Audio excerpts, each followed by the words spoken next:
So this is the wrap up for the live market open on May 3rd. Very busy week in markets. The big events to wrap up: the United States government averted a shutdown on Trump's 100-day birthday in office.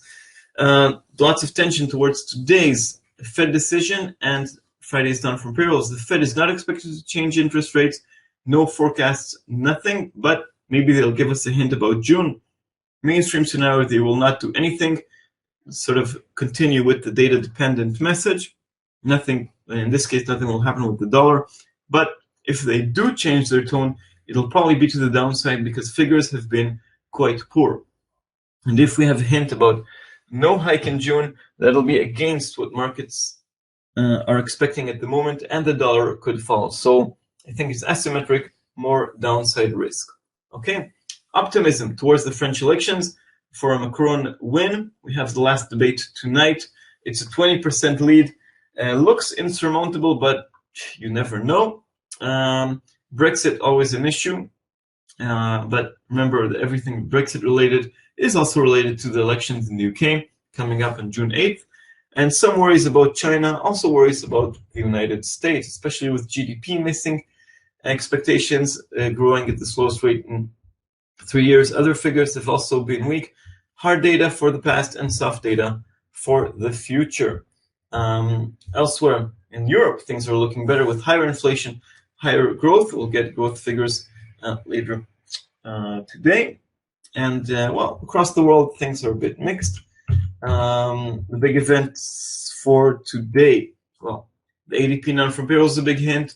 For the NFP, even though last month it wasn't that correct, the ISM non-manufacturing PMI, the services sector, is about 75% of the US economy. And the Fed decision, again, no changes expected. If we'll have a change in tone, it might be to the downside. Tomorrow, we have the services PMI from the UK, the most important one for the UK. Some figures, trade balance, factory orders from the US, not the most important ones. And maybe we'll hear something from Draghi reacting to higher growth, reacting to higher inflation. And on Friday is, of course, jobs day, non-farm payrolls. 200,000 jobs are expected. I would say, and watch out also for Yellen's speech. And for those trading the Canadian dollar, watch out because we also have the Canadian jobs report, which was beating expectations in recent weeks. Question here by Jax: which pairs to watch today? I would stick with euro dollar, our currency of the week. Just so many things happening, and I think now it's sort of a spring, like a spring, very tight spring that is waiting to explode. My bias with euro dollar is to the upside.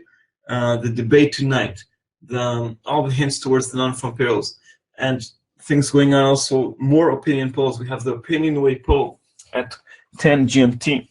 We have the IFOP poll at 4 GMT regarding the French elections. Just so many things going on towards related to euro dollar. Well, we have the construction PMI today, but afterwards it's all well, euro dollar related, I would say.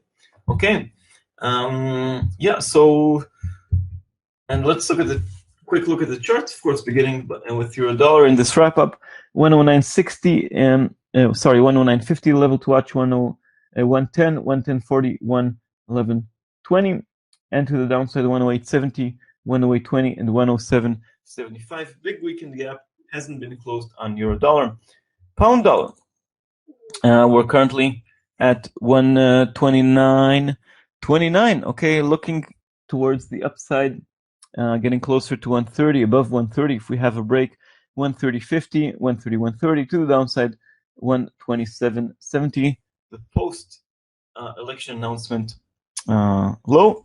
Dollar yen, less risk with less worries about France and the government shutdown.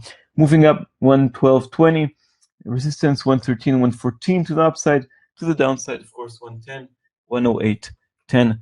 The bottom there, we have sort of this bowl shape, this V shape.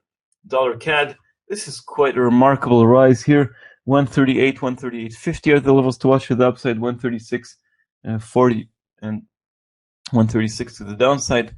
Aussie dollar not going anywhere fast, always remaining close to 75, 74.40 to 75 60 is the current range. And Kiwi dollar got a bounce to the upside after moving lower. So we're getting close to 70, but not there yet. 69, 70 first resistance, followed by 70.40, 70.90, and 71.20. All in all, we're seeing some moves to the upside. Well, euro dollar, Kiwi dollar, dollar yen. Not necessarily dollar favorable, not necessarily against the dollar, but tonight we'll have hopefully bigger moves around the US dollar with all the news coming out.